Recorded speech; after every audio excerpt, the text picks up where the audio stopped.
soit avec vous. Évangile de Jésus-Christ selon saint Jean.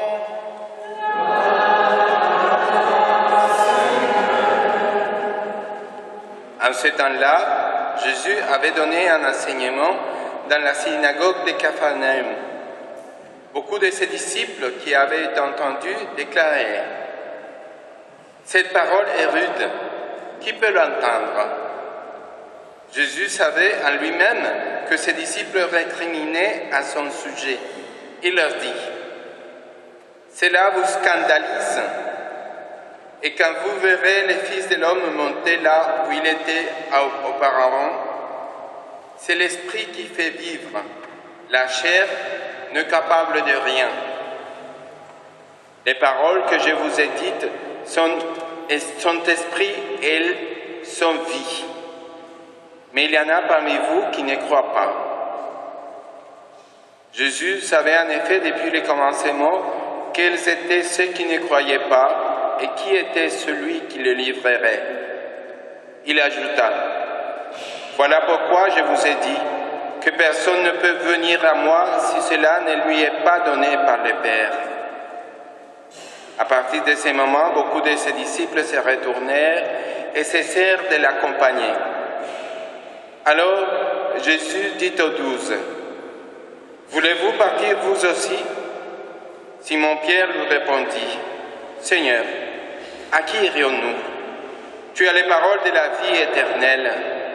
Quant à nous, nous croyons et nous savons que tu es le Saint de Dieu. » Acclamons la parole de Dieu.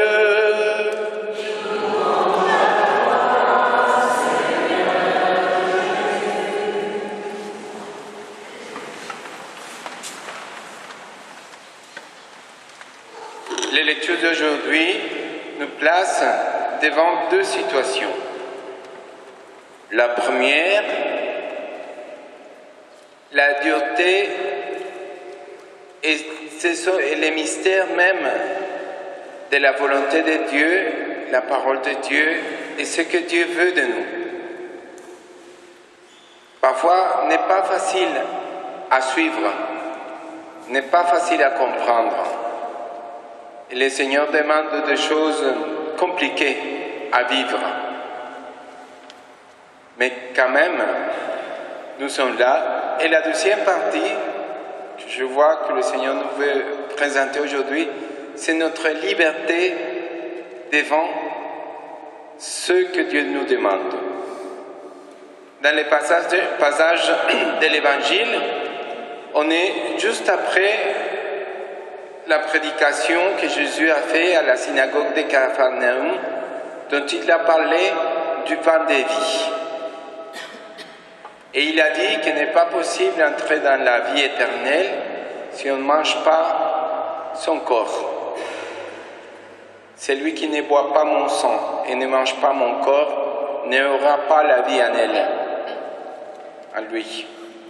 Voilà. Pour les Juifs, manger la chair d'une personne et boire son sang, c'était abominable, terrible. Ils ne pouvaient pas le comprendre. Ils ne pouvaient pas comprendre que quelqu'un arrive à dire « Vous devez manger ma chair, parce que je suis le pain de vie. » Et c'est là qu'il a commencé à être seul. Parce que dans la séquence des événements, il venait de faire la multiplication des pains. Et beaucoup de gens ont commencé à le suivre, mais une multitude. Et là, il se met à prêcher sur ce mystère du pain de vie, l'Eucharistie. La même que nous allons communier, partager tout à l'heure dans cette célébration, le corps et le sang du Christ. Nous les croyons et nous faisons partie de ces mystères eucharistiques. Mais quand ces mystères étaient présentés, beaucoup n'ont pas cru. Et ils sont partis. Au point qu'il s'adresse à ses disciples, aux 12, il leur dit, et vous aussi, vous allez me quitter? Vous allez partir? Allez-y. Et c'est Pierre qui prend la parole, il dit, où irions-nous, Seigneur? Tu as les paroles de la vie éternelle. Où irions-nous? Et c'est pareil, ce qui arrive dans les livres des juges. Quand ils ont en toute liberté, le peuple d'Israël, de choisir soit le Dieu païen, soit le vrai Dieu d'Israël, c'est lui qui les a libérés de l'esclavage d'Égypte. Et ils ont choisi, c'est lui qui les avait libérés. Même si c'était plus dur à suivre. Et parfois, on ne comprend pas trop. Et je m'adresse aux femmes ici présentes aujourd'hui, pour vous montrer un exemple. C'est la parole d'aujourd'hui, 12e lecture. Écoutez-vous. Et aussi pour les hommes, il y a un petit peu, mais d'abord les femmes. Frères, par respect pour le Christ, soyez soumis les uns les autres. Écoutez bien les mots. Soumis. Soyez soumis les uns les autres. Les femmes à leur mari, comme au Seigneur Jésus. Car pour la femme, le mari est la tête. Tout comme pour l'Église, le Christ est la tête. Je commence à voir des têtes. Lui qui est le sauveur de son corps. Eh bien, puisque l'Église se soumet au Christ, qu'il en soit toujours de même pour les femmes à l'égard de leur mari. Voilà. Ah, c'est la parole de Dieu, c'est écrit. Vous pouvez le chercher. C'est dans la lecture de la lettre de Saint Paul, apôtre aux Éphésiens, et chapitre 5, verset 21 et suivant. Voilà, cherchez-le et lisez-le chez vous, plus tranquillement, et cherchez le mot soumis. Et le mari est la tête. Voilà. Et je vois les maris, ils sont contents. Voilà. Bon, les maris, c'est doit aussi à les femmes. Voilà. De la même façon que les maris doivent aimer leurs femmes comme leur propre corps. Celui qui aime sa femme s'aime soi-même. Jamais personne n'a méprisé son propre corps. Au contraire, on les nourrit et on en prend soin. Mais ça prend une disposition, voilà. Quand l'homme et la femme se marient, au moment du mariage, on répète ces paroles qui viennent ici à la fin. C'est ce que fait le Christ pour l'Église. Voilà, comme dit l'Écriture. À cause de cela, l'homme quittera son père et sa mère, il s'attachera à sa femme, et tous deux ne feront plus qu'un. Et en plus, il le dit, ce mystère est grand, je le dis en référence au Christ et à l'Église. Et il compare la relation de la femme avec l'Église. Et la femme et l'Église, et le Christ et le mari. Voilà, c'est ces relations. Mais ce n'est pas une relation de subordination. Et être soumis ne signifie pas être esclave. Voilà. Mais ici en France, voilà, dans les années 68, les femmes se sont battues pour prendre la place de l'homme. Voilà. Et maintenant, ils sont la place de l'homme et la place de la femme. Oh là là, parce que c'est dur. Parce que les femmes travaillent dur. Ils ont leur travail, ils apportent économiquement à la maison, mais ils arrivent à la maison, ils doivent avoir pour les enfants, pour le repas, pour tout ce qu'il faut à la maison, et en plus, tout ce qu'il faut au travail. Voilà. Bon, c'est comme ça, et c'est comme ça à nos jours. Je vois toujours quelques têtes. La question, c'est pas facile de comprendre, mais ça va dans un mystère qui est plus profond. C'est ce mystère du mariage. Là où l'homme et la femme deviennent un seul corps, une seule réalité, une seule chair. Et dans un corps, voilà, il y a le corps et il y a la tête. La tête est donnée aux hommes, mais pas dans ces positions. Mais moi, je suis le chef et toi, tu es ma servante. Non. C'est une unité parfaite, comme l'unité trinitaire. Parce que ce mystère est égal au mystère trinitaire. Dieu, le Père, qui aime son Fils. Et de cet amour du Fils et du Père procède l'Esprit Saint. Et tous les trois personnes différentes font qu'une seule réalité, unique et indivisible par amour. Parce que c'est l'amour qui les fait unir. L'homme et la femme sont unis par amour. C'est un mystère, ça nous dépasse. C'est un mystère comme le mystère de l'Eucharistie, qui dépassait à l'époque le peuple juif.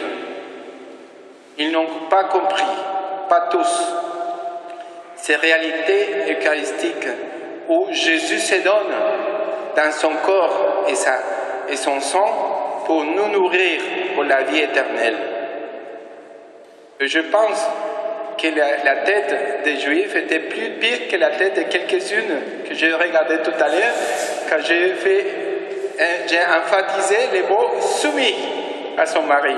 Ils ont fait oh là là là là. Et peut-être, j'espère pas, non, parce que ça c'est pas bien. Attention les hommes, quand vous allez sortir de la messe, vous allez dire tu as écouté ce qu'il a dit le frère, maintenant tu vas te soumettre à moi. Oh là là. Non, c'est pas ça. Mon intention ici, c'est de montrer que parfois la parole de Dieu n'est pas facile à suivre. Et ça nous amène dans la deuxième partie, la liberté. Que choisissez-vous? Vous voulez partir aussi? Vous voulez me quitter? C'est ce qu'il a dit aux apôtres. Il a dit, voulez-vous partir vous aussi? Et Simon-Pierre lui répondit, Seigneur, à qui irions-nous? Tu as les paroles de la vie éternelle. Quant à nous, nous croyons et nous savons que tu es le Saint de Dieu. Et dans la première lecture, et on voit la même question. Il dit,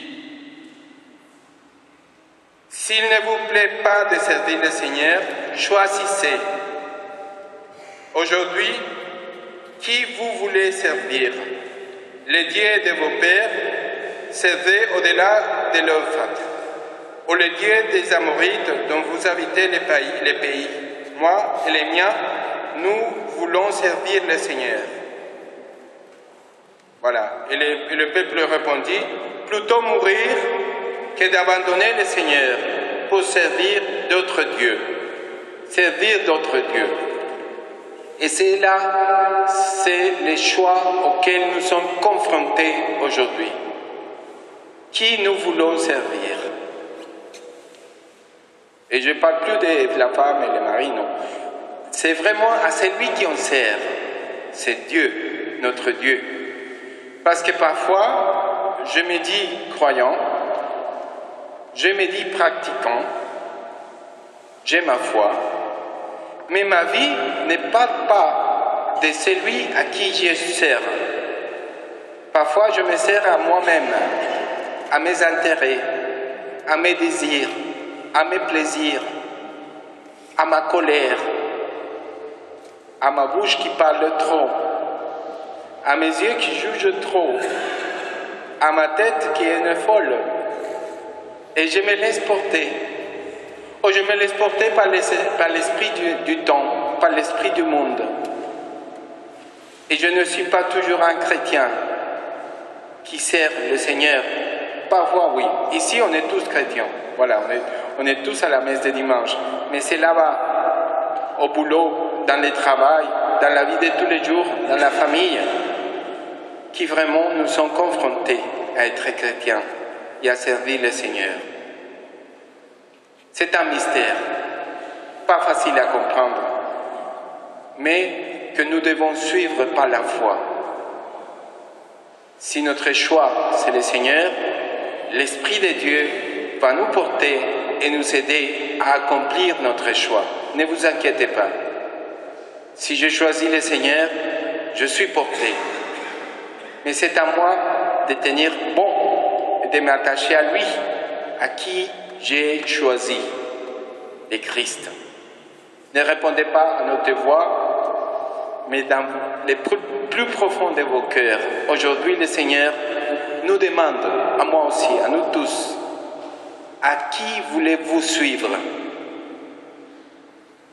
À qui vous choisissez?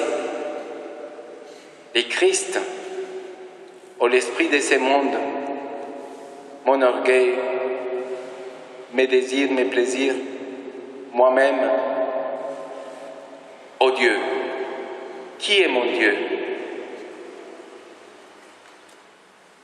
Que la Vierge Marie qui a choisi d'être la servante du Seigneur, qui a choisi Dieu, au point que son choix l'a mené à engendrer dans son sang le Fils de Dieu, nous donne la grâce de faire un choix définitif pour celui qui est notre Seigneur, notre Dieu. Amen.